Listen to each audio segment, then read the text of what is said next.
কতবার যে আমি তোমাকে স্পর্শ করতে গিয়ে গুটিয়ে নিয়েছি হাত, সে কথা আমার ঈশ্বর জানেন।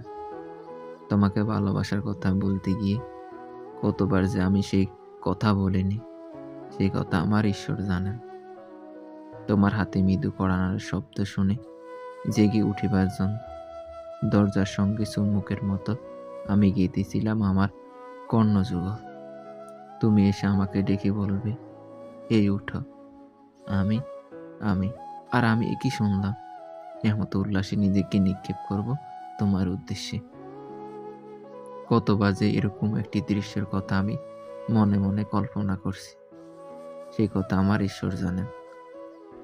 আমার চুল পেকেছে তোমার জন্য, আমার গায়ে জ্বর এসেছে তোমার জন্য।